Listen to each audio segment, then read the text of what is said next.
Hello नमस्कार दोस्तों, फिर से स्वागत है नया वीडियो में। ये है CSS ट्यूटोरियल पार्ट 3।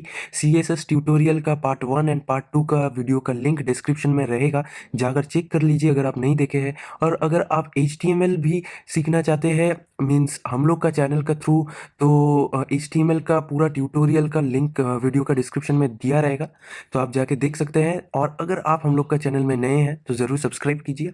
अगर वीडियो को अच्छा लगा तो लाइक कीजिए, शेयर कीजिए। तो चलिए वीडियो को शुरू करते हैं। मेरा नाम है सनी और आप देख रहे हैं टेकलियान।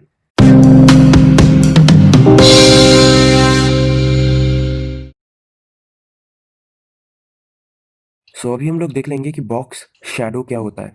बॉक्स शैडो यानी कि हम लोग अगर सोच लीजिए ये जो टेकलियन है इसको मैं इस डिव के अंदर में ले लिया हूँ। तो इस टेकलियन को पहले हम लोग एक बॉर्डर दे देते हैं। बॉर्डर स्टाइल हम लोग सॉलिड दे देते हैं और बॉर्डर कलर हम लोग रेड दे देते हैं और बॉर्डर विड्थ हम लोग 1 पिक्सल दे देते हैं और टोटल विड्थ जो है वो 500 पिक्सल दे देते हैं। अभी अगर हम लोग इसको सेव करेंगे और यहाँ पर रिफ्रेश, ये देखिए कुछ ऐसा आ रहा है। अब देखिए इसको क्या करते हैं ना, इसको कलर कर देते हैं कि background colour. Okay, background colour, इसका बैकग्राउंड कलर हम लोग ग्रीन कर देते हैं। और इसको अगर हम लोग अभी सेव करेंगे और यहाँ पर आके रिफ्रेश करेंगे, ये देखिए बैकग्राउंड कलर ग्रीन हो गया। सो अभी हम लोग क्या करेंगे, ये जो बॉक्स है इस बॉक्स का एक शैडो लाएंगे। बॉक्स का शैडो लाने के लिए हम लोग को बॉक्स शैडो का ये जो प्रॉपर्टी है इसको यूज़ करना पड़ेगा और हम लोग को यहाँ पर लिखना पड़ेगा 10 पिक्सल स्पेस और फिर से 20 पिक्सल स्पेस 2 पिक्सल स्पेस और 10 पिक्सल स्पेस ग्रीन। सोच लीजिए ये ग्रे कर देते हैं, सिर्फ। अब देखिए ये एक शैडो बन के आया। अब यहाँ पर समझने वाली बात है कि ये जो शैडो हुआ ये कैसे हुआ और इतना सारा ये सब क्या है। अब देखिए सेम है, आपको मैं दिखाता हूँ अच्छे से। इसको मैं थोड़ा छोटा कर देता हूँ ताकि इस पेज में आने से आपको दिखाई दे। ये देखिए ये है शैडो, ठीक है। अब मैं क्या करूँगा कि ये जो है ना 10, ये क्या करता है, इसको राइट लेफ्ट मूवमेंट कराता है। मैं अगर इसको 1 कर देता हूँ और यहाँ पर सेव करके इसको रिफ्रेश करता हूँ, ये देखिए ये इसका सीधा आ गया, ठीक है। क्यों आ गया? क्योंकि इसको 1 कर दिया। अगर मैं इसको 20 कर देता हूँ तो ये राइट साइड में और चल जाएगा। ये देखिए इस साइड आ गया। मैं अगर इसको -20 कर देता हूँ तो ये फिर से उस तरफ चल जाएगा। जो कि था एक नॉर्मल जो शैडो हम लोग देखे थे कैसे करते हैं एक लेटर में, वैसा ही इसको हम लोग शैडो में ये वाला राइट लेफ्ट फिर ये वाला अप डाउन, जैसे कि ये -20 अगर कर दे और इसको अगर मैं सेव करके यहाँ पर रिफ्रेश करूँ तो ये ऊपर चल जाएगा। ये देखिए ये ऊपर आ गया। अब देखिए मैं फिर से इसको नीचे ला लेता हूँ और इसको मैं नॉर्मल 20 रहने देता हूँ और अगर मैं सेव करूँ और यहाँ पर रिफ्रेश करूँ तो ये देखिए ये इस तरफ आ गया। अब देखिए ये 2 पिक्सल, यह क्या करता है कि ये जो शैडो होता है शैडो थोड़ा ब्लरी होता है। यहाँ पर क्या है, शैडो ब्लरी नहीं है, तो इसको हम लोग अगर 6 कर दे तो शैडो बहुत ब्लर हो जाएगा। ये देखिए इसमें रियलिस्टिकनेस और आ गया। मैं अगर इसको 10 कर दूँ तो और भी ब्लर हो जाएगा। ये देखिए कितना ब्लर हो गया। बट मैं अगर इसको 1 कर देता हूँ तो इसका ब्लर पूरा कम हो जाएगा। ये लगेगा ही नहीं कि इसका ये शैडो है। तो ब्लर रखने के लिए 6 रखिए, वो ही आई थिंक अच्छा रहेगा। अब देखिए ये वाला नेक्स्ट जो रहता है ये वाला होता है कि ये जो शैडो है ये कितना बड़ा रहेगा। अगर मैं इसको 20 पिक्सल कर देता हूँ तो ये और भी बड़ा हो जाएगा शैडो। ये देखिए शैडो कितना बड़ा हो गया। अगर मैं चाहता हूँ कि ये थोड़ा छोटा हो तो 5 पिक्सल। ये सब ट्रायल एंड एरर है, आपको देखना पड़ेगा कर करके कि कौन सा ज़्यादा मैच हो रहा है। जैसे कि आई थिंक ये 3 वाला, ये देखिए ये वाला ज़्यादा मैच हो रहा है इसके साथ। या फिर आप यहाँ पर 2 भी लगा सकते हैं और 2 भी यहाँ पर आप अगर देखें तो ये वाला मैच करेगा। ये देखिए। अब देखिए ये जो ग्रे है ये कलर के लिए है। मैं अगर यहाँ पर इसको रेड कर दूँ, कोई बात नहीं, जो शैडो था वो ग्रे में था, अब ये रेड हो जाएगा। ऐसा करके आप चेंज कर सकते हैं। ग्रीन अगर आपको चाहिए कि ग्रीन कलर का बॉक्स है, ग्रीन कलर का मुझे शैडो चाहिए, ग्रीन कर दीजिए, बस ग्रीन कलर का शैडो आ जाएगा। तो फिलहाल मैं इसको ग्रे रखने देता हूँ। अब देखिए, अब सोच लीजिए कि लाइट इस तरफ आ रहा है, मीन इस तरफ शैडो पड़ रहा है, मीन्स लाइट इधर से आ रहा है, इधर से। अगर आपको चाहिए कि शैडो मुझे इस तरफ भी चाहिए और इस तरफ भी चाहिए, तो उसके लिए आप क्या करेंगे, यानी कि शैडो यानी कि लाइट पूरा ये ऊपर में जल रहा है, उसके लिए आपको कुछ नहीं करना पड़ेगा, आपको सिर्फ ये वाला जो है ना, इसको ज़ीरो रखना पड़ेगा। सेव कीजिए, रिफ्रेश कीजिए, ये देखिए ये ऊपर से पड़ रहा लग रहा है। ऐसे ही करके आप चेंज कर सकते हैं शैडो को। सो अभी हम लोग देख लेंगे कि ओपेसिटी कैसे हम लोग यूज़ करेंगे। उसके लिए पहले मैं HTML में एक डिव ले लेता हूँ और डिव का एक आईडी दे देता हूँ कलर, और फिर इस डिव को मैं बंद कर देता हूँ और एक अलग सा मैं यहाँ पर आपको ओपेसिटी, चलिए इमेज में भी दिखा देते हैं। और इमेज में मैं यहाँ पर इसका नेम देता हूँ 1.jpg और इसको मैं क्लोज करता हूँ। तो अगर मैं अभी इसको सेव करके आपको यहाँ पर दिखाऊँ तो ये कुछ ऐसा आ रहा है। तो यहाँ पर अभी CSS में आ जाते हैं और आईडी जो है वो है कलर, तो सॉरी हैश कलर होगा। और करली ब्रैकेट्स का अंदर हम लोग अभी सोच लीजिए कि उस कलर में बैकग्राउंड जो है, बैकग्राउंड कलर हम लोग यहाँ पर ग्रीन दे देते हैं। और फिर इसका जो हाइट है वो हम लोग सोच लीजिए कि 200 पिक्सल ले लेते हैं और विड्थ जो है वो हम लोग 500 पिक्सल ले लेते हैं। और उसका जो मार्जिन है ना वो छोड़िए। तो अगर हम लोग ऐसा ले लेंगे और इसको सेव करके यहाँ पर रिफ्रेश करेंगे तो ये देखिए ये कुछ ऐसा आ रहा है, ठीक है। तो चलिए क्या करते हैं कि अभी हम लोग देख लेंगे कि ओपेसिटी को यूज़ करने से क्या होता है। यहाँ पर ओपेसिटी यूज़ करने के लिए आपको लिखना पड़ता है ओपेसिटी, फिर ओपेसिटी का जो वैल्यू होता है मैं आपको पहले ही समझाया था। ओपेसिटी का वैल्यू 0 से 1 तक होता है, यानी कि 0.0 से 1.0 तक।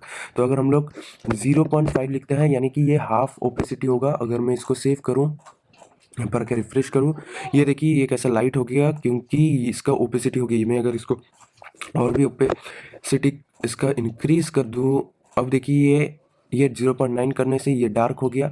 अगर मैं इसको 0.1 कर देता हूँ तो ये एकदम से लाइट हो जाएगा, एकदम से। मतलब वैल्यू जितना कम होगा उतना इसका ट्रांसपेरेंसी बढ़ते जाएगा, यानी कि इसका जो सॉलिडनेस वो कम होता जाएगा। ये देखिए कितना ट्रांसपेरेंट हो गया। इसको मैं 0.5 रहने देता हूँ और यहाँ पर इसको सेव कर देता हूँ। ये देखिए, अब सोच लीजिए कि इस पिक्चर को भी यानी कि इमेज को भी आपको ओपेसिटी बढ़ाना है। तो मैं क्या करूँगा, यहाँ पर इमेज ले लूँगा, IMG इमेज, और इमेज का अंदर ओपेसिटी जो है उसको 0.5 कर देता हूँ। और सेव करके अगर मैं यहाँ पर क्या रिफ्रेश करूँ तो ये देखिए आप यहाँ पर देख सकते हैं कि ये कैसा हल्का हो गया। अगर मैं इसको और भी थोड़ा डार्क करना चाहूँ तो 0.8 करके अगर मैं यहाँ पर रिफ्रेश करूँ, ये देखिए ये थोड़ा डार्क हो गया। एकदम से लाइट कर दूँ तो 0.3 कर देता हूँ, सेव, रिफ्रेश, ये देखिए कितना लाइट हो गया। ऐसे करके आप इमेज का भी ओपेसिटी इंक्रीज एंड डिक्रीज कर सकते हो। अब और भी एक मज़ेदार चीज़ आपको मैं दिखाता हूँ, तो चलिए देख लेते हैं। उसके लिए मैं क्या करता हूँ, इस इमेज को मैं हटा देता हूँ और फिलहाल इसको मैं मिनिमाइज, एंड यहाँ पर मैं क्या करता हूँ, इस इमेज को मैं हटा के और एक डिव ले लेता हूँ और इस डिव का अंदर और एक आईडी दे देता हूँ और इसका नाम रख देते हैं ओवर, ठीक है, ओवर, कलर एंड ओवर, ठीक है। और अगर मैं इसको सेव करूँ और यहाँ पर हैज ओवर, ठीक है, हैज ओवर का अंदर हम लोग क्या करते हैं कि इसका जो हाइट है उसका पहले इसका कोई भी कलर ले लेते हैं। चलिए बैकग्राउंड जो कलर है उसका ग्रीन, तो इसका रेड ले लेते हैं। और इसका हाइट हम लोग ले लेते हैं कि 500 पिक्सल और इसका विड्थ हम लोग ले लेते हैं 200 पिक्सल, ठीक है। और इसका ओपेसिटी हम लोग ले लेते हैं 0.5। अब क्या करेंगे, अगर मैं अभी आपको इसको सेव करके यहाँ पर आके इसको मैं रिफ्रेश करके दिखाऊं तो ये दिखने में कुछ ऐसा लग रहा है, ठीक है, हाँ या ना, ये दिखने में कुछ ऐसा लग रहा है। अब मैं क्या करूँगा, दोनों का ये ओपेसिटी कम है, अब मैं क्या करूँगा कि यहाँ पर इसका जो मार्जिन है, मार्जिन टॉप को मैं क्या करूँगा -100 पिक्सल कर देता हूँ। अब क्या होगा, अब -100 करने से ये जो रेड है ये इसका अंदर चढ़ जाएगा, क्योंकि ये है टॉप और ये माइनस कर दिया मीन्स और भी ऊपर उठ जाएगा। तो पहले मैं इसको सेव करता हूँ और यहाँ पर आके रिफ्रेश करता हूँ। ये देखिए ये इसका अंदर घुस गया। अब देखिए एक बात कि अगर मैं इसका ओपेसिटी यहाँ पर 0 कर दूँ और सॉरी इसको सेव करके यहाँ पर रिफ्रेश करूँ, ये देखिए ये हट गया क्योंकि इसका ओपेसिटी 0 कर दिया। अगर मैं इसके 1.0 कर दूं और यहाँ पर सेव करके यहाँ पर रिफ्रेश करूँ, ये देखिए ये ऐसा आ गया। अब देखिए यहाँ पर भी मैं अगर इसके ओपेसिटी 1.0 कर दूं फिर सेव करके यहाँ पर रिफ्रेश करूँ, ये देखिए ये रेड दिखाई दे रहा है और रेड ग्रीन के ऊपर ओवरलैप हो गया। क्यों हो गया? क्योंकि हम लोग रेड का जो था वो हम लोग बाद में लगाया रेड, और ग्रीन पहले से था, तो यहाँ पर उसलिए ग्रीन को पहले ले लिया। अब आप सोचिए कि अगर आपको दोनों ही दिखाना है तो यहाँ पर आपको कुछ नहीं करना पड़ेगा, सिर्फ आपको ये जो ये वाला अगर 1.0 है तो कोई प्रॉब्लम नहीं है क्योंकि ये बैकग्राउंड में है ग्रीन। आपको रेड वाले में आना पड़ेगा और रेड वाले को 0.5 करना पड़ेगा। फिर सेव करके अगर यहाँ पर आकर रिफ्रेश करेंगे, ये देखिए अब आपको ग्रीन दिखाई देगा। ग्रीन पूरा है बट रेड ट्रांसपेरेंट होने का कारण पीछे का बॉक्स आपको दिखाई दे रहा है। तो ये भी आप CSS में ऐसा करके कोई भी स्टाइल बना सकते हैं, इसलिए मैं आपको ये वाला दिखा दिया। सो अभी हम लोग देख लेंगे कि कैसे हम लोग फ़िल्टर को लगा सकते हैं बस CSS में। तो CSS में फ़िल्टर लगाना मतलब बहुत ही ईजी काम है। तो मैं आपको इमेज में दिखाता हूँ कि इमेज में आपको फ़िल्टर समझ में आना बहुत ही ईजी होगा, इसलिए मैं इमेज में दिखाता हूँ 1.jpg। एक इमेज में ले लेता हूँ जो कि है 1.jpg, और इसका मैं जो हाइट है उसको मैं 200 पिक्सल कर देता हूँ, और इसका जो विड्थ है वो मैं 400 पिक्सल कर देता हूँ। और अगर मैं अभी सेव करके यहाँ पर रिफ्रेश करूँ, ये देखिए एक कार का इमेज आ गया है। अब हम लोग यहाँ पर इसका फ़िल्टर लगाएंगे, तो उसके लिए हम लोग को यूज़ करना पड़ेगा इमेज और कर्ली ब्रैकेट्स, फिर उसका अंदर लिखना पड़ेगा फ़िल्टर। देखिए सिंपल फ़िल्टर। अब फ़िल्टर बहुत तरह का होता है। फर्स्ट हम लोग ब्लर देख लेंगे। ब्लर अगर हम लोग चाहते हैं ये इमेज ब्लर हो जाए 10, यहाँ पर सब कुछ परसेंटेज में चलता है। तो अगर हम लोग चाहते हैं कि ये 10 पिक्सल ब्लर हो जाए तो सेव एंड रिफ्रेश, ये देखिए ये ब्लर हो गया है। अगर हम लोग चाहते हैं ये 100 पिक्सल ब्लर हो जाए, यानी कि बहुत ब्लर हो जाएगा, ये देखिए इतना ब्लर है कि कुछ समझ में ही नहीं आ रहा। ये देखिए मैं इसको 5 पिक्सल ब्लर कर देता हूँ और यहाँ पर रिफ्रेश, ये देखिए थोड़ा ब्लर हो गया। ऐसे करके आप ब्लर लगा सकते हैं। और एक मैं प्रॉपर्टी इसका बोलता हूँ जो कि है ब्राइटनेस। ब्राइटनेस आप इसका 100% तो इन डिफ़ॉल्ट में रहता है। मैं आपको पहले दिखा देता हूँ। ये देखिए सेव रिफ्रेश, ये 100% हो गया। अब देखिए इसका मैं इसको 110% कर देता हूँ, सेव रिफ्रेश, इसका ब्राइटनेस बढ़ गया। ऐसे करके आप ब्राइटनेस को भी यूज़ कर सकते हैं। अब चलिए देख लेते हैं नेक्स्ट में सोच लीजिए आप इसका कॉन्ट्रास्ट जो होता है उसको चेंज करना चाहते हैं और इसको 30% अप करना चाहते हैं। ठीक है, इसको मैं हटा देता हूँ और मैं इसको सेव करके रिफ्रेश करूँ। ये देखिए इसका 30% कॉन्ट्रास्ट हो गया। इसको मैं अगर चाहता हूँ 130% इसका कॉन्ट्रास्ट हो जाए तो सेव रिफ्रेश, ये देखिए कॉन्ट्रास्ट इसका बढ़ गया नॉर्मल से। अब चलिए नेक्स्ट देख लेते हैं। नेक्स्ट सोच लीजिए कि ड्रॉप शैडो, यानी कि कुछ नहीं है, हम लोग जैसे कि बॉक्स शैडो लगाए थे या फिर टेक्स्ट शैडो लगाए थे वैसा ही इमेज का अलग से आप शैडो लगा सकते हैं। सोच लीजिए मैं इसका शैडो जो है, अब शैडो लगाने का आपको तो तरीका पता है कि सोच लीजिए 10 पिक्सल ये लेफ्ट एंड राइट, फिर अप एंड डाउन के लिए 10 पिक्सल, फिर ब्लर के लिए 5 पिक्सल, फिर उसका आप कलर दे सकते हैं। मैं ब्लू दे दिया, ये देखिए ऐसा करके ये आ गया। तो अब चलिए नेक्स्ट देख लेते हैं। नेक्स्ट है सोच लीजिए ग्रे स्केल। आप इसका ग्रे स्केल भी बढ़ा सकते हैं, कम भी कर सकते हैं। सोच लीजिए मैं इसका ग्रे स्केल 30% कर देता हूँ और इसको मैं सेव करके रिफ्रेश कर देता हूँ। ये देखिए ग्रे स्केल कितना कम हो गया। मैं अगर इसका ग्रे स्केल 130% कर देता हूँ, मुझे नहीं पता क्या होगा। ये देखिए पूरा ब्लैक एंड वाइट हो गया।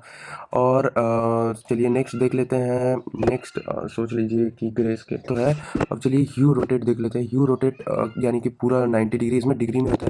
सोच लीजिए मैं 90 डिग्री वाला चाहता हूँ तो ये देखिए ये ऐसा हो जाएगा। सोच लीजिए मैं 30 डिग्री का चाहता हूँ तो ये कुछ कलर चेंज हो जाएगा हल्का।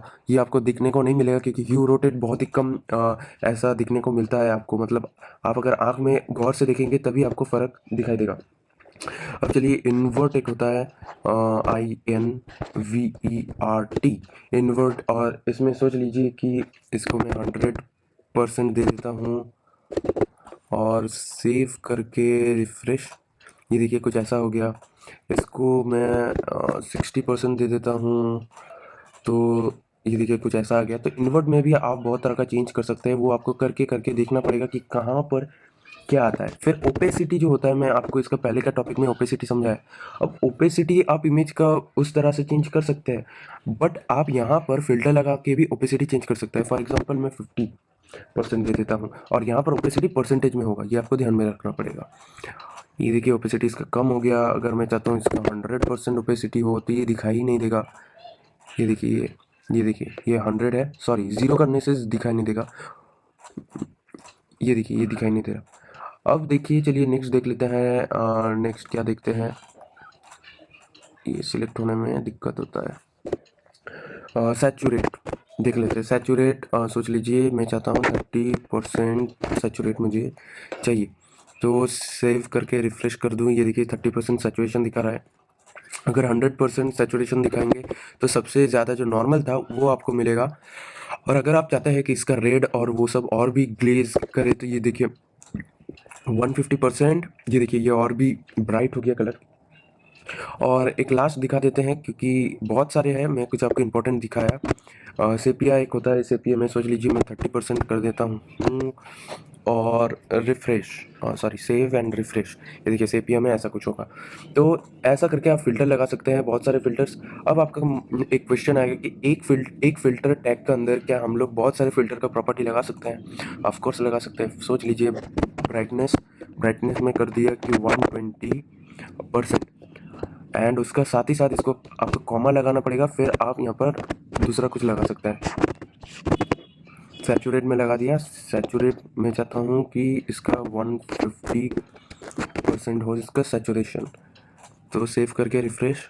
ये देखिए ऐसा करके आप एक से भी ज़्यादा आप अपना फ़िल्टर में प्रॉपर्टीज़ यूज़ कर सकते हैं, उसमें कोई दिक्कत नहीं है।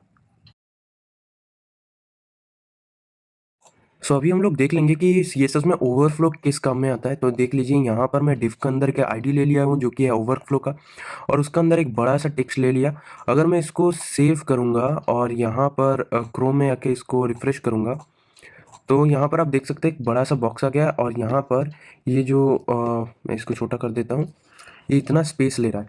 अब मैं इसको क्या करूँगा कि इसका जो विड्थ है ना, पहले मुझे यहाँ पर इसका जो आईडी है जो कि है ओवरफ्लो, उसको देना पड़ेगा। फिर कर्ली ब्रैकेट्स, पहले मैं एक बॉर्डर लगा देता हूँ, बॉर्डर स्टाइल सॉलिड, ठीक है।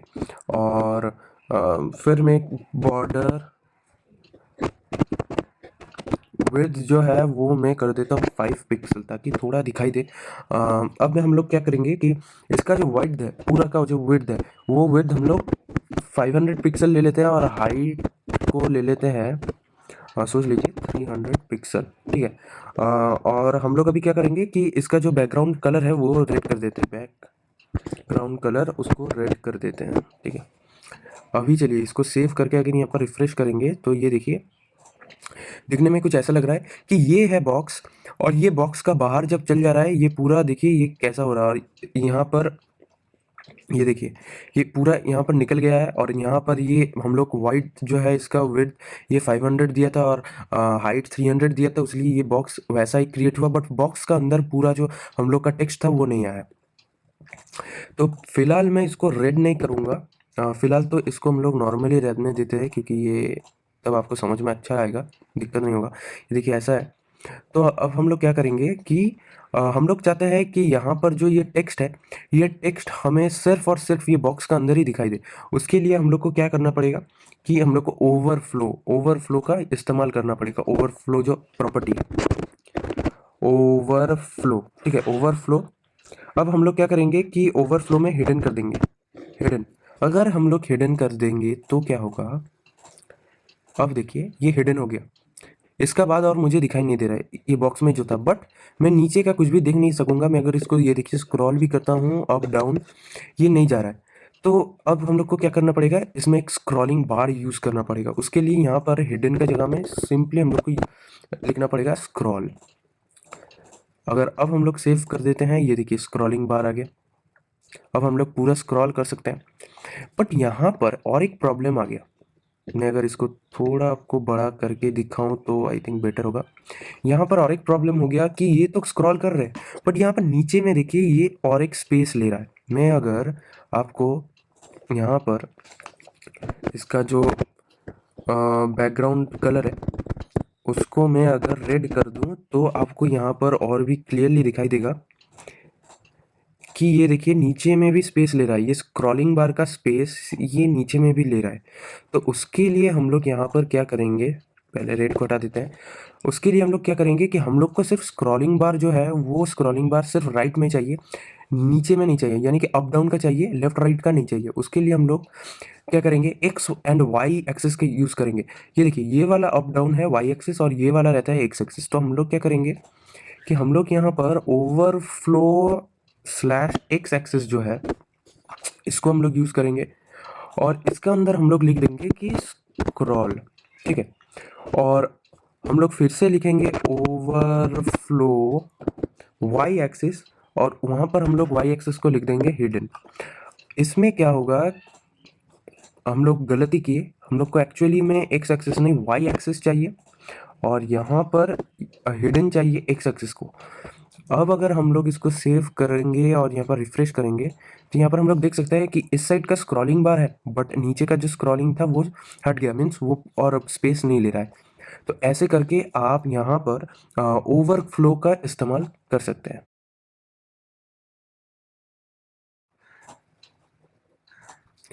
अभी हम लोग देखेंगे कि कैसे हम लोग इसको रिसाइज कर सकते हैं। पहले तो मैं इसको छोटा कर देता हूँ, ये जैसा था पहले। अब मैं छोटा कर दिया इसको। अब देखिए इसको हम लोग बढ़ा भी नहीं सकते, कम भी नहीं कर सकता, क्योंकि इसका कोई भी रिसाइज का प्रॉपर्टी अप्लाइड नहीं है। तो हम लोग अभी देखेंगे कि इस बॉक्स को कैसे हम लोग रिसाइज कर सकते हैं। उसके लिए कुछ भी नहीं करना पड़ेगा, जो भी आप लिखे हैं वही, उसका नीचे आपको एक रिसाइज का ये प्रॉपर्टी यूज़ करना पड़ेगा। अब रिसाइज का प्रॉपर्टी अगर आप नन लिखते हैं तो इन डिफ़ॉल्ट ये नन रहता है। अगर मैं सेव करके रिफ्रेश करूँ, ये देखिए कुछ भी नहीं हुआ। बट अगर आप इसको यहाँ पर लिख देते हैं कि बोथ और यहाँ पर सेव करके यहाँ पर रिफ्रेश करते हैं तो ये देखिए यहाँ पर नीचे में एक double dot double slash icon आ गया। इसका मतलब आप इसको अभी रिसाइज कर सकते हैं। अब देखिए इसको मैं एक्स एक्सिस यानी कि हॉरिजॉन्टली और वर्टिकली ऊपर नीच लेफ्ट राइट हर दिशा में मैं इसको बड़ा कर सकता हूँ। आपको फुल करके दिखाता हूँ कि ये देखिए मैं इसको चाहूँ तो इतना बड़ा करूँगा, इतना बड़ा करने से इसका ये स्क्रॉल चल जा रहा। और मैं अगर चाहूँ तो इसको छोटा अगर कर दूँ तो ये स्क्रॉल आ गया। फिर ये देखिए ये ऐसा करके मैं इसका जो साइज़ है वो मैं रिसाइज कर सकता हूँ। अब सोचिए आप चाहते हैं कि मैं सिर्फ इसको हॉरिजॉन्टली करूँगा रिसाइज, बट वर्टिकली नहीं करूँगा। वर्टिकली मुझे इतना ही दिखाई देगा। उसके लिए क्या होगा, मतलब इसको हम लोग इसके लिए हम लोग को ये करना पड़ेगा कि यहाँ पर रिसाइज में आपको वर्टिकली कर देना है। और अगर आप सेव करके यहाँ पर रिफ्रेश करेंगे, ये देखिए इसको अगर मैं अभी करूँ तो ये देखिए सिर्फ ये वर्टिकली हो रहा है। अब मैं इसको हॉरिजॉन्टली नहीं कर पाऊंगा, ये सिर्फ वर्टिकली अप डाउन होगा, ठीक है। अब मैं चाहता हूँ कि नहीं मुझे वर्टिकली नहीं चाहिए, मुझे हॉरिजॉन्टली चाहिए। तो यहाँ पर आप इसका बदली में हॉरिजॉन्टल का भी यूज़ कर सकते हैं। अब मैं यहाँ पर रिफ्रेश करता हूँ, अब ये देखिए ये सिर्फ हॉरिजॉन्टल हो गया। सो ऐसे करके आप रिसाइज कर सकते हैं, बट इसका एक कंडीशन है रिसाइज करने का। आप रिसाइज के ये जो प्रॉपर्टी है ये आप तभी यूज़ कर सकेंगे जब यहाँ पर ओवरफ्लो का जितना भी है प्रॉपर्टी लगाते हैं एक्स वाई अलग से या फिर सिर्फ ओवरफ्लो लगाते हैं, वहाँ पर ऑलवेज ओवरफ्लो में आपका या फिर हिडन रहना चाहिए या फिर स्क्रॉल रहना चाहिए। विजिबल अगर रहेगा तो ये रिसाइज कभी भी काम नहीं करेगा, क्योंकि अगर ये विजिबल होगा तो ओवरफ्लो में ये तो ओवरफ्लो कर जाएगा। ये पूरा जो ये टेक्स्ट है ये तो ओवरफ्लो करेगा, तब आपका यहाँ पर रिसाइज देने का मतलब ही क्या रहेगा। तो इसलिए आपको याद रखना पड़ेगा रिसाइज तभी अप्लाई होगा, एप्लीकेबल होगा जब ओवरफ्लो में स्क्रॉल या हिडन रहेगा। अगर वो विजिबल रहता है तो रिसाइज वर्क नहीं करेगा। अभी हम लोग देख लेंगे कि CSS में हम लोग एक लिस्ट को कैसे स्टाइल करते हैं। अब यहाँ पर आप देख सकते हैं टाइम को ताकि ज़्यादा टाइम कंज्यूमिंग ना हो, इसलिए मैं ये बॉडी के अंदर कुछ ऑलरेडी लिख कर रखा हूँ। क्या लिख कर रखा हूँ मैं आपको ओवरव्यू दे दे रहा हूँ। हेडिंग टैग के अंदर हम लोग एक जगह पे अनऑर्डर लिस्ट हेडिंग दिए है और अलग जगह पे ऑर्डर लिस्ट। अब अनऑर्डर लिस्ट यानी कि UL और ऑर्डर लिस्ट यानी कि OL, और यहाँ पर पांचों लिस्ट हर एक जगह पे ले लिए है। सिंपल सा काम की है। चलिए अब देख लेते हैं। इसको सेव करने का बाद अगर हम लोग ब्राउज़र में जाकर रिफ्रेश करें तो कुछ हम लोग को दिखाई में कुछ ऐसा दे रहा है कि order list and unordered list, ये कुछ ऐसा आया। अब हम लोग क्या कर सकते हैं, यहाँ पर CSS में हम लोग आ जाएंगे और यहाँ पर लिखेंगे कि UL, और यहाँ पर हम लोग उसका नीचे ले लेंगे OL। ठीक है। अब पहले मैं जो दिखाऊंगा वो है अनऑर्डर लिस्ट का। तो यहाँ पर अगर हम लोग ब्राउज़र में आए तो यहाँ पर आप देख सकते हैं कि ये जो ब्राउज़र में ये जो सर्कल पॉइंट्स है, मैं थोड़ा आपको इसको और भी बड़ा करके दिखाता हूँ कि ये जो सर्कल पॉइंट्स है अगर आप इसको चेंज करना चाहते हैं तो इसके लिए आपको अनऑर्डर लिस्ट में एक प्रॉपर्टी मिलता है, जो प्रॉपर्टी का नाम है लिस्ट स्टाइल टाइप। ये वाला प्रॉपर्टी लिस्ट स्टाइल टाइप अगर आप लिखेंगे तो वहाँ पर बहुत सारे ऑप्शन, वहाँ पर 4 ऑप्शन मिलता है बेसिकली। एक है नन, यानी कि आप नन कर देंगे और इसको सेव करके यहाँ पर आके रिफ्रेश करेंगे, ये देखिए कुछ भी नहीं रहेगा। सेकंड जो डिफ़ॉल्ट में रहता है वो है डिस्क, DISC, जो हम लोग अभी देख रहे थे कि पॉइंट का तरह, ये देखिए ये वाला डिस्क। यहाँ पर थर्ड जो होता है वो है सर्कल, CIRCLE, ओके सर्कल। इसको अगर सेव करके यहाँ पर रिफ्रेश करेंगे तो ये देख सकते हैं कि यहाँ पर अंदर में एक वाइट सा पोर्शन आ गया। और लास्ट जो यहाँ पर होता है वो है स्क्वायर, सॉरी SQUARE, स्क्वायर। अगर इसको हम लोग सेव करके यहाँ पर रिफ्रेश करेंगे, ये देखिए ये वाला स्क्वायर हो गया, सॉरी ये वाला। ठीक है। अब हम लोग क्या कर सकते हैं कि पहले तो मैं यहाँ पर एक लिस्ट जो है, ये लिस्ट में बॉर्डर दे देता हूँ जो कि होगा सॉलिड 1 पिक्सल रेड। ठीक है। अब अगर मैं सेव करूँ और यहाँ पर आकर रिफ्रेश करूँ, ये देखिए कुछ बॉर्डर आ गया है। नॉर्मल विड्थ कर देता हूँ 500 पिक्सल, सेव रिफ्रेश, ये देखिए। अब देखिए ये यहाँ पर ख़त्म हो गया क्योंकि हम लोग 500 पिक्सल दे दिया है। अब क्या करूँगा, इसको थोड़ा छोटा कर लूँगा। ठीक है। अब देखिए, अब हम लोग क्या करेंगे, अगर हम लोग चाहते हैं कि ये जो पॉइंट है, ये पॉइंट हम लोग को इस बॉक्स का अंदर दिखाई दे, उसके लिए एक प्रॉपर्टी होता है जो प्रॉपर्टी को बोलता है कि लिस्ट स्टाइल पोजीशन, ये वाला प्रॉपर्टी। और यहाँ पर प्रॉपर्टी ये लिस्ट स्टाइल पोजीशन का 2 होता है। एक होता है आउटसाइड, दिस वन, और प्रेजेंटली ये आउटसाइड में है तो कोई भी चेंजेस आपको दिखाई में नहीं देगा। और एक है इनसाइड। तो अगर हम लोग इनसाइड का लेते हैं और सेव करके यहाँ पर रिफ्रेश करते हैं, ये देखिए ये इनसाइड अंदर में घुस गया है, आपको दिखाई दे रहा है, आई थिंक ये देखिए अंदर में घुस गया है। अब हम लोग क्या करेंगे, सेम चीज़ ऑर्डर लिस्ट में भी हम लोग कर सकते हैं कि हम लोग ऑर्डर लिस्ट में लिख सकते हैं कि लिस्ट स्टाइल पोजीशन, और उसको हम लोग इनसाइड कर सकते हैं। सेव रिफ्रेश, ये देखिए ये इनसाइड हो गया। अब देखिए ये जो पॉइंट्स है इसको सर्कल, स्क्वायर, डिस्क हम लोग कर सकते हैं। सिमिलरली ऑर्डर लिस्ट का भी ये हम लोग चेंज कर सकते हैं। HTML में भी कैसे चेंज करते हैं मैं दिखाया था, बट मैं CSS में भी दिखा देता हूँ आपको। इसके लिए भी यहाँ पर भी आपको लिखना पड़ेगा कि लिस्ट स्टाइल टाइप। ओके। अब यहाँ पर क्या होता है कि ये जो है ऑलरेडी इन डिफ़ॉल्ट, ये ऑलरेडी डिफ़ॉल्ट में क्या रहता है, डेसिमल रहता है। ये देखिए डेसिमल रहता है। इसलिए क्या होता है, अगर मैं सेव करके रिफ्रेश करूँ, ये देखिए कोई भी चेंज नहीं आया। बट अगर आप चाहते हैं कि ये डेसिमल हो और उसका साथ इसका लीडिंग जो है वो 0 हो, ये देखिए एक प्रॉपर्टी आ गया है ऑलरेडी। इसमें क्या होगा, हर एक 1 2 3 4 का पहले एक 0 आ जाएगा, सिंपली एक 0 आ जाएगा। अब देखिए आपको चाहिए कि 1 2 3 ना हो, मेरा रोमन में हो, तो आप रोमन लिख सकते हैं। अब रोमन लिखते ही देखिए दोनों रोमन आ गया, एक आ गया लोअर और एक आ गया अपर। अगर मैं लोअर रोमन करता हूँ तो यहाँ पर लोअर में रोमन दिखाई देगा, ये देखिए लोअर में रोमन है। अगर मैं इसको लोअर छोड़ के sorry not higher, it's upper, upper roman कर देता हूँ, ये वाला हटा देता हूँ और इसको सेव करके अगर मैं इसको रिफ्रेश करूँ, ये देखिए अपर रोमन हो गया। अगर मैं चाहता हूँ कि ये अल्फ़ाबेट हो, AL PHA। अब देखिए अल्फा में भी दो है, एक लोअर अल्फा एक अपर अल्फा। लोअर अल्फा करेंगे, सेव करेंगे और यहाँ पर आके रिफ्रेश करेंगे। ये देखिए ABCD हो गया। अगर अपर अल्फा करेंगे UPPER अपर अल्फा, इसको हम लोग हटा देते हैं, सेव रिफ्रेश। ये देखिए अपर अल्फा हो गया। अभी हम लोग देख लेंगे कि कैसे हम लोग, सोच लीजिए जो ये अनऑर्डर लिस्ट है, हम लोग यहाँ पर देख सकते हैं ये जो अनऑर्डर लिस्ट है, इसमें हम लोग ये ऑर्डर का सब में हम लोग चाहते हैं कि अपना से कोई भी इमेज लगाना। तो वो हम लोग कैसे कर सकते हैं वो हम लोग देख लेंगे। तो चलिए देख लेते हैं। अभी हम लोग देख लेंगे कि इमेज को कैसे हम लोग ये जो ये जो पॉइंटर्स है यहाँ पर कैसे लगाएंगे। तो फिलहाल मैं स्क्वायर को हटा दिया हूँ ये वाला। अब इमेज को लगाने के लिए इमेज का एक एट्रीब्यूट होता है सेम लिस्ट स्टाइल, बट वहाँ पर इमेज होगा। ये देखिए लिस्ट स्टाइल इमेज, और यहाँ पर आपको क्या लिखना है कि URL आपको देना है। URL फिर ब्रैकेट फिर डबल कोट के अंदर आपको सिर्फ इमेज का नाम देना पड़ेगा विद एक्सटेंशन। तो मेरा इमेज का नाम है 1.png। मैं इसको सेव करूँगा और यहाँ पर आके रिफ्रेश करूँगा।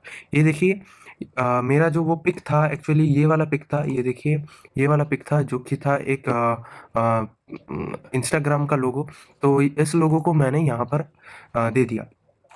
अब सोच लीजिए मैं मेरा यहाँ से और भी लोगोज़ यहाँ से मैं ले लेता हूँ। फॉर एग्जांपल ये क्रोम का लोगो। तो क्रोम का लोगो लेने के लिए मुझे यहाँ पर लिखना पड़ेगा कि CHROME क्रोम डॉट PNG। मैं इसको सेव करके यहाँ पर रिफ्रेश करता हूँ।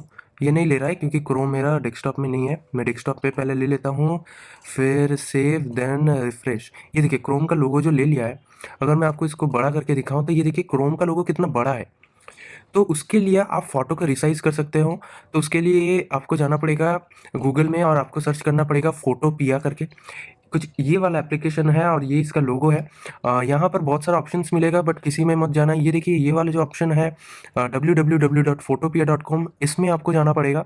ये आई थिंक ऑनलाइन में सबसे बेस्ट है मेरा हिसाब से। फ़ोटोपिया में जाइए, कुछ ऐसा इंटरफेस आएगा आपका। आप सिंपली जो पिक्चर को छोटा करना चाहते हैं या फिर रिसाइज़ करना चाहते हैं वो पिक, यानी कि मेरा अभी क्रोम है। मैं इंस्टाग्राम को इसका पहले किया था, तो मैं क्रोम को इस यहाँ पर लाऊँगा। तो मैंने ड्रैग किया, क्रोम आ गया। अब कुछ भी नहीं करना पड़ेगा, ये इमेज का ऑप्शन में जाइए, फिर यहाँ पर रहेगा इमेज साइज़ और यहाँ पर 96 पिक्सल का है। मैं इसको 30 पिक्सल और यहाँ पर भी 30 यानी कि 29 ले लिया। ओके नो प्रॉब्लम, ओके कर देता हूँ। फिर इसको PNG या SVG में आप सेव कर सकते हैं। मैं PNG में कर रहा हूँ। ये नीचे में PNG में हो गया सेव।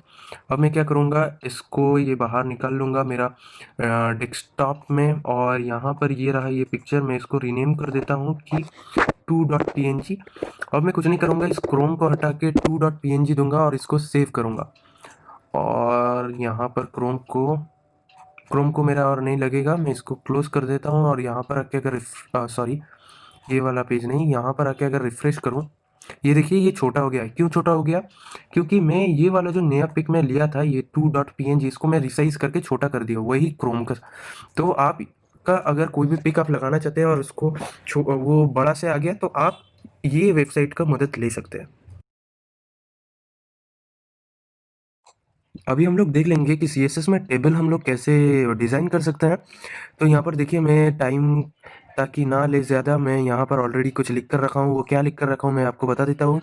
पहले मैं टेबल का टैग ले लिया हूँ, फिर उसके अंदर एक कैप्शन दे दिया हूँ जो कि है टेक्लियन। फिर यहाँ पर TR ले लिया हूँ और TR का अंदर TH जो है यानी कि हेडिंग, और यहाँ पर 5 हेडिंग है। फिर और एक रो ले लिया और रो का अंदर 5 कॉलम और फिर से रो और 5 कॉलम। अगर हम लोग इसको सेव करेंगे और यहाँ पर आके रिफ्रेश करेंगे, ये देखिए ये कुछ ऐसा आ रहा है। ठीक है, इसको मैं थोड़ा यहाँ पर बड़ा करके आपको दिखा देता हूँ। बड़ा, या दैट्स इट। तो ये रहा, कुछ ऐसा दिखाई देगा।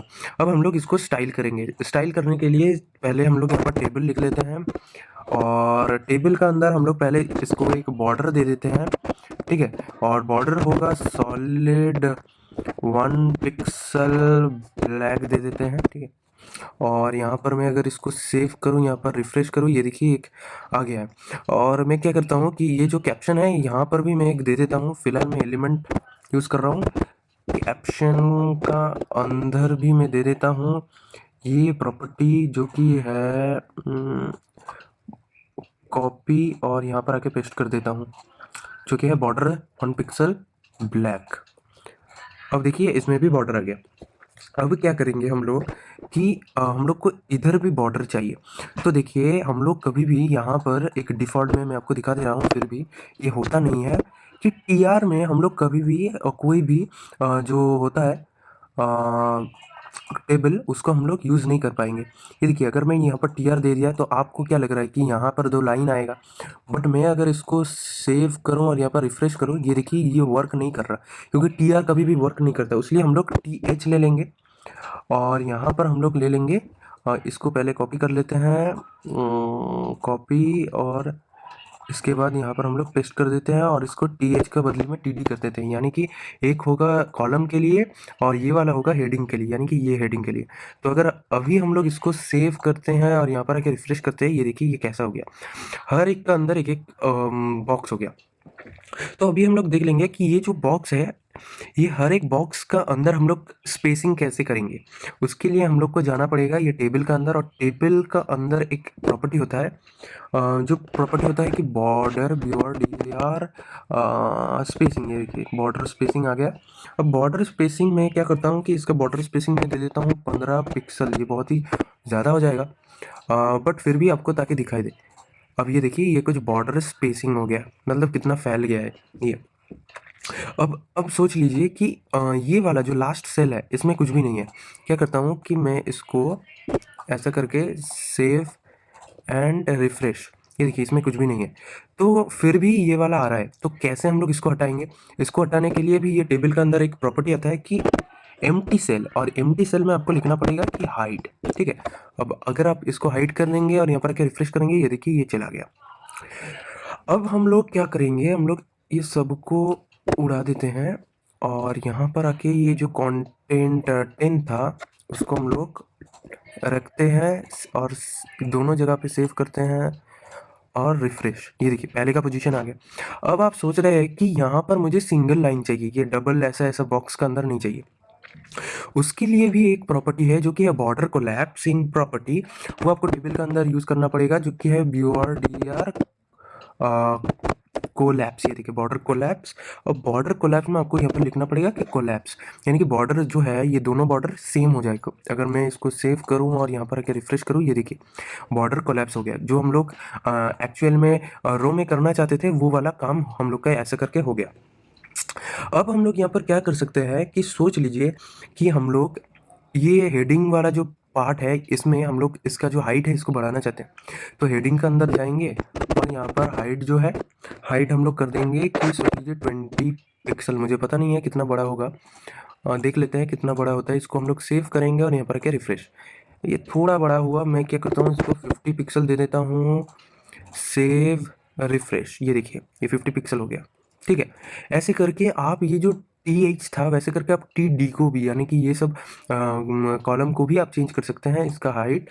तो चलिए इसका हाइट चेंज कर लेते हैं। GHT हाइट इसको मैं कर देता हूँ 50 पिक्सल, सेव रिफ्रेश। ये देखिए ऐसा करके हम लोग इसको चेंज कर सकते हैं। अब आप यहाँ पर एक चीज़ गौर से देखिए कि ये सब जो है इसका हम लोग टेक्स्ट का जो पैडिंग होता है उसको भी हम लोग चेंज कर सकते हैं। यानी कि हर एक पैडिंग मीन्स हर एक डिस्टेंस, इस हेडिंग 3 जो टेक्स्ट है इसका डिस्टेंस ये पूरा बॉक्स है, तो उसके लिए हम लोग पैडिंग का यूज़ करेंगे, PADDING पैडिंग। अब हम लोग सिर्फ पैडिंग को यूज़ करेंगे ताकि पूरा ऑल साइड्स में हो जाए। तो मैं चाहता हूँ पैडिंग हो जाए 20 पिक्सल का।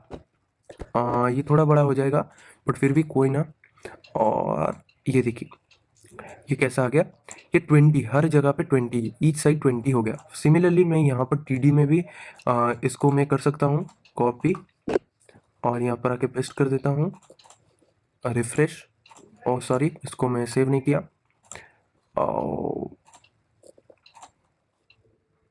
Save refresh. ये देखिए इसका पैडिंग बढ़ गया है। अब आप एक चीज़ गौर कीजिए कि ये सब सेंटर में है या ना, ये सब सेंटर में है। अगर आप चाहते हैं कि ये जो लिखा हुआ है कंटेंट 3 या फिर हेडिंग 3 ये सब राइट में हो या फिर लेफ्ट में हो, कुछ भी एक साइड में हो, उसके लिए भी आप टेक्स्ट अलाइन को यूज़ कर सकते हैं, जो कि है टेक्स्ट अलाइन। ये देखिए ये वाला, और टेक्स्ट अलाइन में आप इसको कुछ भी राइट साइड लेफ्ट साइड कुछ भी कर सकते हैं। मैं चाहता हूँ कि ये लेफ्ट साइड हो जाए, लेफ्ट साइड। तो अगर मैं इसको सेव करूँगा और यहाँ पर रिफ्रेश करूँगी, ये देखिए ये थोड़ा लेफ्ट में ले लिया है। हाँ, फिलहाल तो इसमें बहुत तगड़ा कोई भी डिफरेंस आपको दिखने को नहीं मिलेगा। मैं क्या करता हूँ, पैडिंग को 10 और हाइट को 20 दे देता हूँ और सेव करके यहाँ पर रिफ्रेश करता हूँ। ये देखिए ये वाला हल्का सा आपको अभी दिखाई देगा कि ये लेफ्ट में है। अगर मैं इसको अभी राइट में कर देता हूँ, RIGHT राइट, तो अभी मैं अगर सेव करके यहाँ पर रिफ्रेश करूँ, ये देखिए ये राइट में आ गया है। अगर मैं चाहूँ इसको मिडिल में रखना तो मैं यहाँ पर लिख सकता हूँ MI, नहीं सेंटर, ये सेंटर लिखना पड़ेगा। सेव रिफ्रेश, ये देखिए सेंटर में आ गया। सेम आप यहाँ पर भी इसको टेक्स्ट लाइन को यहाँ से मैं कॉपी कर लेता हूँ और इसका बाद में इसको पेस्ट कर देता हूँ, फिर इसको सेव करके यहाँ पर रिफ्रेश करता हूँ। ये देखिए ये सेंटर लाइन सेंटर में हो गया। मैं अगर चाहता हूँ इसको राइट में लेकर जाने के लिए मैं यहाँ पर सेव करूँगा और यहाँ पर रिफ्रेश करूँगी। ये देखिए ये हल्का सा राइट हो गया। ये आपको ज़्यादा पता नहीं चल रहा क्योंकि यहाँ पर मैं इसको 20 और यहाँ पर इसको 10 कर देता हूँ। अब आपको अच्छे से पता लगेगा। ये देखिए ये राइट में हो गया। अगर मैं चाहता हूँ इसको लेफ्ट करने, लेफ्ट सेव एंड रिफ्रेश, ये देखिए ये लेफ्ट में आ गया। सो ऐसे करके आप अपना पूरा जो टेबल का स्ट्रक्चर है वो आप एडिट कर सकते हैं। और एक चीज़ जो मैं बताना भूल गया, मेरा अभी आया मुंडी पे, जो कि है वर्टिकल अलाइन। या वर्टिकल अलाइन को भी आप चेंज कर सकते हैं, यानी कि हम लोग अभी देखें कि लेफ्ट और राइट कैसे कर सकते हैं। अभी हम लोग देखेंगे कि अप एंड डाउन हम लोग कैसे करेंगे। अप एंड डाउन करने के लिए हम लोग को वर्टिकल अलाइन यूज़ करना पड़ेगा। अब सोच लीजिए मैं इसको टॉप में चाहता हूँ और सेव एंड रिफ्रेश, ये देखिए हल्का सा टॉप हो गया, हल्का।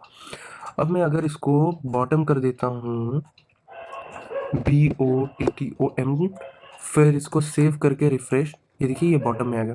हल्का सा चेंज है, ये हल्का चेंज हो रहा है क्योंकि हम लोग यहाँ पर हाइट और पैडिंग ज़्यादा लेकर रखे हैं, इसलिए इसको फ़र्क उतना ज़्यादा नहीं लग रहा। अगर ये बॉक्स छोटा होता तो फ़र्क हम लोग को बहुत ज़्यादा दिखाई देता। तो ऐसे करके आप एक टेबल को डिज़ाइन कर सकते हैं CSS में। अभी हम लोग देख लेंगे कि बॉक्स साइजिंग क्या होता है। तो पहले हम लोग क्या करते हैं कि बॉडी का अंदर 2 डिव ले लेते हैं, डिव, इसको क्लोज करते हैं और एक डिव ले लेते हैं और इसको भी क्लोज। अब फर्स्ट डिव का अंदर चलिए कुछ पहले तो मैं नहीं लिखूँगा। पहले इस डिव का एक आईडी ले लेते हैं जो कि होगा div 1, और फिर ये नेक्स्ट डिव का भी एक आईडी ले लेते हैं जो कि होगा div 2। ओके, अब हम लोग क्या करेंगे कि यहाँ पर #div1, उसका अंदर क्या करेंगे, पहले तो बैकग्राउंड कलर ले लेते हैं। सोच लीजिए इसका कलर मैं करता हूँ येलो और इसका हाइट मैं देता हूँ 100 पिक्सल और विड्थ दे देता हूँ 600 पिक्सल। ओके, अब मैं सेम इसको कॉपी करूँगा टाइम बचाने के लिए और यहाँ पर आके पेस्ट, इसको div2 करेंगे और कलर को कुछ भी ग्रीन कर देते हैं और ये सब सेम रहेगा। अगर मैं अभी इसको सेव करूँ और यहाँ पर भी इसको सेव करके यहाँ पर रिफ्रेश करूँ, ये देखिए कुछ ऐसा आ रहा है। मैं क्या करता हूँ, इसका अंदर ना एक स्पेस दे देता हूँ, एक BR टैग लगा देता हूँ, ठीक है। अगर मैं अभी इसको सेव करके रिफ्रेश करूँ, ये देखिए डिफरेंट आपको अलग से दिखाई दे रहा है। अब मैं क्या करता हूँ ना, बॉर्डर लगा देता हूँ, BORDER बॉर्डर, जो कि होगा सॉलिड, और 2 पिक्सल ले लेता हूँ और कलर ले लेता हूँ ब्लैक, ठीक है। सेम इसको मैं कॉपी करूँगा और इसका अंदर मैं इसको पेस्ट कर देता हूँ, सेव और यहाँ पर आके रिफ्रेश, ये देखिए बॉर्डर भी आ गया। अब हम लोग यहाँ पर क्या करेंगे कि सोच लीजिए ये नीचे वाले में मैं दिखाता हूँ कि इसमें मैं पैडिंग दे देता हूँ। पैडिंग, सोच लीजिए पैडिंग होगा 50 पिक्सल, ठीक है, 50 पिक्सल ले लेते हैं और इसको सेव करके यहाँ पर रिफ्रेश जब करेंगे, ये देखिए बड़ा हो गया। क्यों? क्योंकि इसका जो मेन कंटेंट था, मेन ये ऐसा सेम साइज़ का जो यहाँ पर बॉक्स है वो अंदर में हो गया और चारों तरफ 50 पिक्सल एक्स्ट्रा होके ये बड़ा सा दिखने में लग रहा है अभी। अब सोच लीजिए कि मैं इस दोनों डिव का अंदर, एक डिव का अंदर लिखता हूँ टेक्लियन1 और दूसरा डिव का अंदर लिखता हूँ टेक्लियन2, और इसको अगर मैं सेव कर दूँ और यहाँ पर आके इसको रिफ्रेश करूँ, ये देखिए ये यहाँ से स्टार्ट हो रहा है, बट ये वाला यहाँ से स्टार्ट हो रहा है ड्यू टू पैडिंग के। अब ये तो हो गया पूरा बात। अब मेन बात में आते हैं जो कि है बॉक्स साइजिंग का बात। अब बॉक्स साइजिंग किसमें लगता है, सोच लीजिए किसी का रिक्वायरमेंट है कि मेरा यहाँ पर मैं पैडिंग लगाऊंगा, बट उसके लिए मेरा बॉक्स बढ़ना नहीं चाहिए, मेरा बॉक्स का साइज सेम होना चाहिए। तो वो हम लोग कैसे कर सकते हैं, तो उसकी भी मैं दिखाता हूँ। पहले मैं एक पैराग्राफ ले लेता हूँ, चलिए एक पैराग्राफ ले लेते हैं।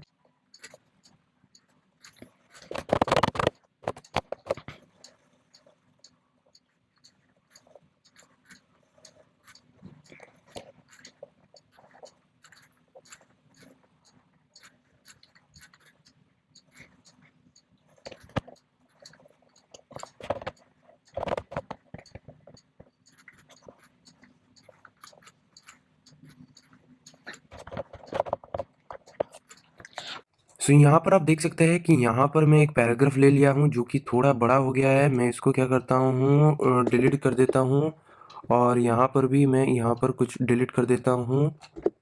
अब देखिए मैं अगर इसको सेव करके यहाँ पर रिफ्रेश करूँ, ये देखिए ये जो पूरा वर्ड है ये यहाँ तक, यहाँ से शुरू हुआ है और यहाँ तक आ रहा है, और इसके यहाँ से शुरू होकर यहाँ पर आ रहा है क्योंकि इसका पैडिंग लगा हुआ है।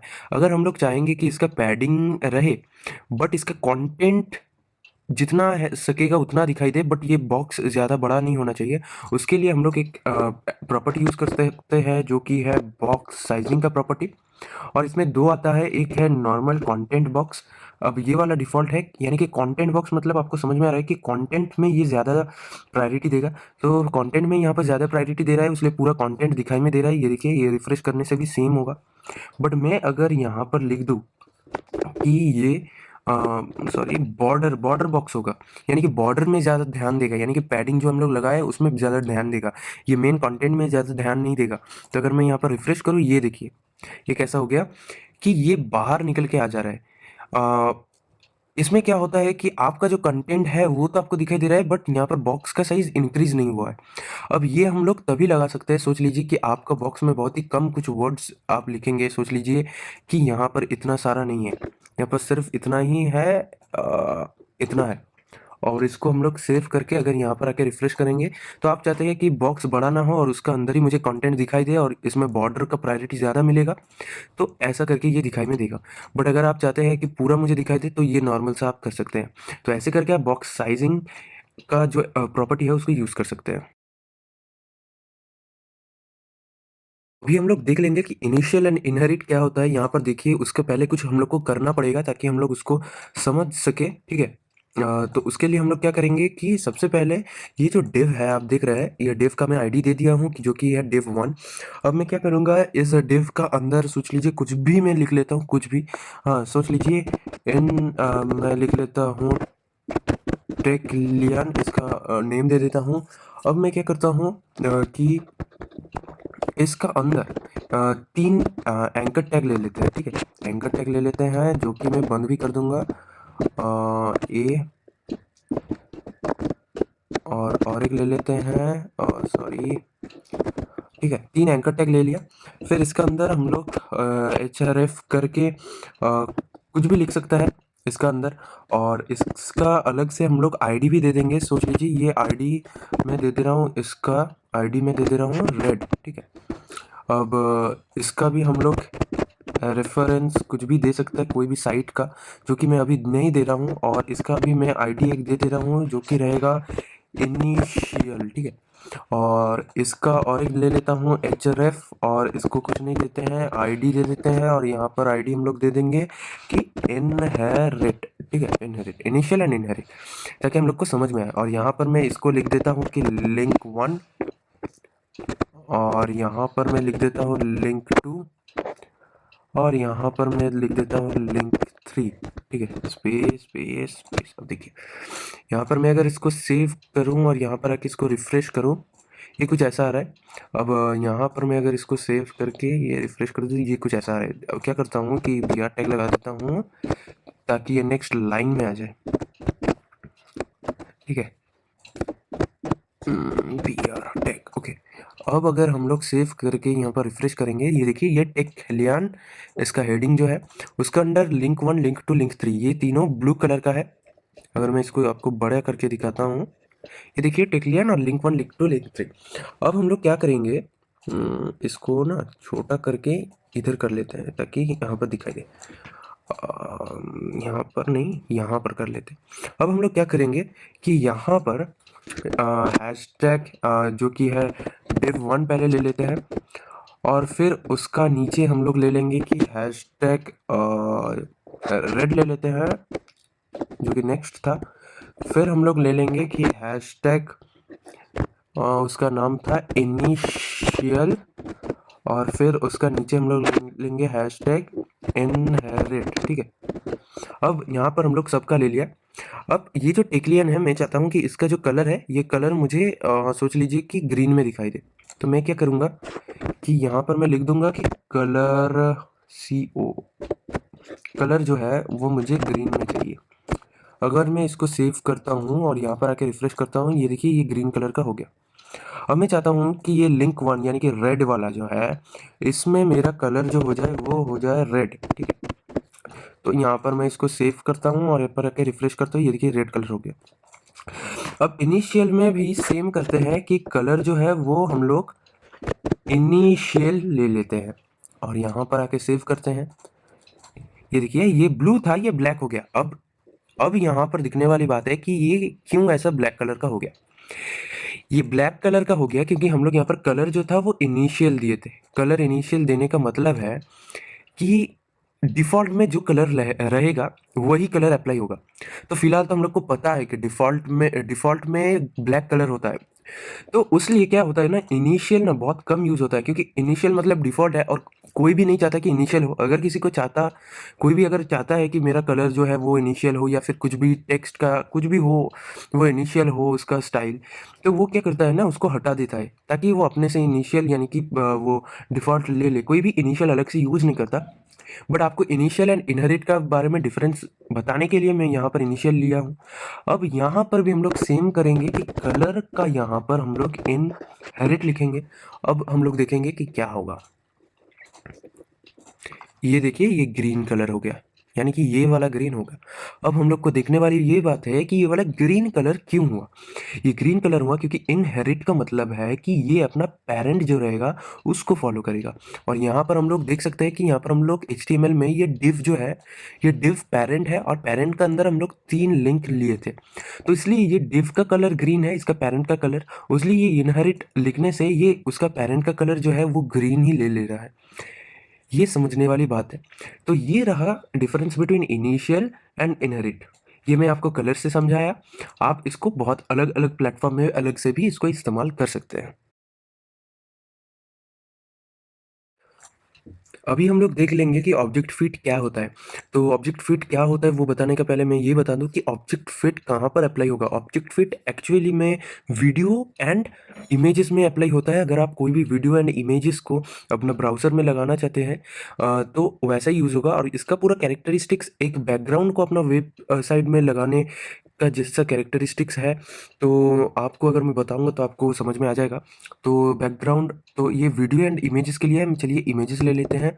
एक इमेजेस, इमेज सोर्स, इमेज कैसे लेते हैं आपको तो पता ही है। और यहाँ पर आपको विथ एक्सटेंशन नाम देना पड़ेगा जो कि आपको पता है। और मैं यहाँ पर क्या करूँगा, सेव। इसका ना हाइट एंड विड्थ भी मैं बता देता हूँ। इसका हाइट होगा सोच लीजिए 300 पिक्सल एंड इसका विड्थ जो होगा वो होगा 500 पिक्सल। ठीक है, अब मैं इसको सेव करता हूँ और यहाँ पर आके रिफ्रेश करता हूँ। ये देखिए ये कार का पिक है, जहाँ पर क्या है पिक में कि इसका जो विड्थ है वो है 500 पिक्सल और इसका जो हाइट है वो है 300 पिक्सल। अब हम लोग क्या करेंगे कि यहाँ पर CSS में ये जो इमेज है ना, ये इमेज में पहले तो हम लोग बॉर्डर लगाएंगे। BORDER border solid 2 pixel white लगा देंगे। ठीक है, अगर हम लोग कभी सेव एंड रिफ्रेश करते हैं, ये वाइट आ गया है, वाइट दिखाई नहीं दे रहा है। क्या करते हैं कि इसको रेड कर देते हैं। ये देखिए रेड बॉर्डर आ गया है, इसको मैं 5 पिक्सल कर देता हूँ। ये देखिए 5 पिक्सल। अब क्या करते हैं ना, सोच लीजिए कि मैं ये इमेज का जो विड्थ है वो यहाँ पर मैं सेट करता हूँ कि इसका जो विड्थ है वो होगा 200 पिक्सल एंड इसका जो हाइट होगा वो होगा, सोच लीजिए 500 पिक्सल, जो कि है एक ऑपोजिट सा। अगर अभी हम लोग इसको सेव करते हैं और यहाँ पर आके रिफ्रेश करते हैं तो ये देखिए वीडियो कुछ ऐसा, इमेज कुछ ऐसा हो गया, जो कि इसका एक्चुअल रेशियो जो था, यहाँ पर मैं एक्चुअल रेशियो जो दिया था वो बिगड़ गया, इसलिए इमेज भी पूरा ख़राब दिखने में लग रहा है। तो ऐसा कोई भी अगर इमेज हो जाए तो उसको आप ठीक करा सकते हैं।